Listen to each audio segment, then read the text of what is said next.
Welcome back. Well, it is day 10 of the government shutdown. Democrats and Republicans are deadlocked over how to reopen the government still, as another round of votes failed on the Senate floor yesterday.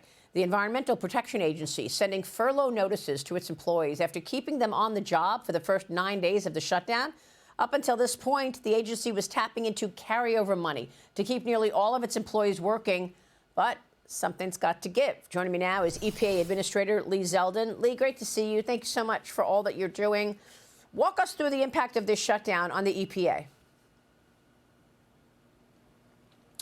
If there was a total lapse of funding at EPA, no carryover funding, the lapse plan has a furlough of up to 89% of the agency. EPA is a bit different than most other agencies in that we have so much carryover funding. So when we wake up on October 1st, we're not just instantly completely shut down. As you just pointed out, there has been carryover funding that's allowed us to continue to fulfill our statutory obligations and to also pursue this deregulatory agenda, to get our work done and to fulfill the president's priorities and his demands of our agency. But now as this Democratic shutdown continues, Democrats continue to refuse to vote to reopen this government. These furloughs are going to kick in even at an agency like the EPA where you have the carryover funding.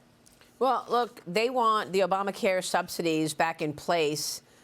Assess for us this fight. I mean, obviously what President Trump just did with Israel and Hamas is incredible, and it's making this fight look like small potatoes. I mean, we need the government open, but the Democrats are digging in on these Obamacare subsidies. How do you see this? Well, they're just looking to fight. They have a left-wing activist base that is upset with that Senator Schumer would talk to Republicans earlier this year, that congressional Democrats would even work with Republicans. And rather than lead that left-wing activist base and explain why it's important to, say, fund the WIC program and to give our troops pay, instead, they're just going to follow what's in their shadow. Actually, it's like they're following inside of the shadow of the left-wing activist base. As you point out, President Trump getting this massive peace deal, another big peace deal. This one might be the biggest, one that would end the war in Israel and return all of the hostages. It's just further proof that President Trump and this administration will continue full steam ahead to do the work of the people. The American people want their government to function, and President Trump, his cabinet members, his entire team at the White House, with the support, by the way, of congressional Republicans who keep voting over and over to reopen the government, we're going to stay focused on the people's business, and we're not just trying to fight for the purpose of fighting. We understand that there's a time for government and a time for politics. This isn't days before an election. We're having a conversation right now in the middle of a year where real people's lives, real families rely on us to do our jobs. And if you're not going to do your job, if you're afraid to lead, if you do not have the courage to take on that left-wing activist base, then get the heck out of the way. Yeah, I mean, you mentioned the WIC program. That's women, infants, and children. People were worried that whole WIC program would go dry next week, but the administration said there will be funding because the Farm Bill expired October 1st, but it authorized SNAP, the Supplemental Nutrition Assistance Program. So there was concern, but now because of this critical program, we see that it will be funded. But you're right. I mean, people are questioning what's going to get funded, what isn't. The Senate confirmed more than 100 of President Trump's nominees on Tuesday, including numerous energy and environmental candidates leading the EPA's Office of Land and Emergency Management and International and Tribal Affairs. Lee, what about those people who were just who would finally confirm the Senate had to change the rules on getting those people across the finish line? Yeah, kudos to Senator Thune, Senator Barrasso, all the Senate Republicans for forging ahead and just breaking through that resistance that Senator Schumer and the Democrats are trying to put up. The resistance has happened from the moment that this year started, since the moment that President Trump was sworn back in. And Senate Republicans went through a process. They do the confirmation hearings. The questions get asked. They get answered. There are votes in committee. But then it goes to the Senate floor, and it's just getting stuck there where Senate Democrats are trying to block everything. And we have a government to run. And once again, just like we were talking about forging through, whether it's peace in the Middle East or the government shutdown, here inside of our agencies, we are going to run our agencies effectively. At the EPA, we're going through a reorganization. We've significantly been downsizing the agency. We've been canceling tens of billions of dollars of grants and finding efficiencies and pursuing this massive deregulatory agenda.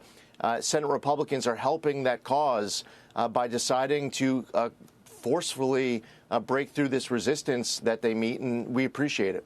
So have you been forced to furlough 89% of total employees at the EPA?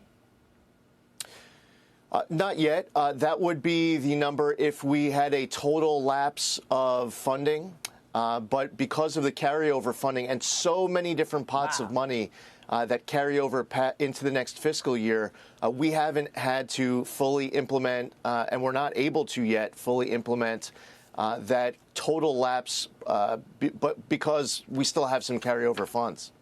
I mean, it could be that the Democrats just don't like what you've been doing. I mean, you've been cleaning house, you've been eliminating waste, fraud, and abuse, and maybe they wanted it in the bloated form that it was when you entered, frankly. Yeah, well, yeah, that's actually indisputable, Maria. No doubt that they want us to continue to fund these left-wing activist groups, these former Biden and Obama officials and Democratic donors that created these pass-through environmental NGOs to be able to get their cut of tax dollars. There is nothing that infuriates the left more than calling out their BS on the way that they've used terms like climate change, environmental justice, climate justice to be able to justify not just more control over the lives of people, but also being able to appropriate so much hardworking tax dollars, precious tax dollars of Americans who work so hard and they don't want to see their money just pissed away. But what we saw through the so-called Inflation Reduction Act, they don't want this to end, but we made it very clear from the onset that if confirmed into this position, it would be a top priority. And the Green New Slush Fund it's getting cut off. The Green New Scam is getting killed. Yeah, well, they're not taking it sitting down, right? I mean, the environmental groups are suing the EPA over its decision to cancel the Solar for All program, alleging that it unlawfully terminated $7 billion in clean energy grants intended for low-income communities. The initiative received congressionally mandated funding under the Biden-era Inflation Reduction Act, which did everything but reduce inflation. We all know that, Lee. Yeah, and as I was just pointing out, with the money that they were sending to pass-throughs, in the Solar for All program, the $7 billion program, as you pointed out, there was money that was going through pass-throughs, through pass-throughs, through pass-throughs, through pass-throughs. Yes, that's 4 pass-throughs where they would all be getting their own cut. So think how much a dollar dilutes when you set up a program that is going to have so many different middlemen. How inefficient is that? But on top of that, the one big beautiful bill, the working families tax cut that Congress passed, President signed into law, it ended up rescinding the greenhouse gas reduction fund. The $7 billion was part of that greenhouse gas reduction fund. It also eliminates the money that was used to oversee the program. It gets rid of the authority to be able to administer the program. So we're fulfilling congressional intent as well, while being strong leaders in cutting off this pass-through nonsense, these schemes that the Democrats created. All right. Lee Zeldin, great to talk with you and catch up. Thanks for your work. We'll be checking in soon. Thank you, sir.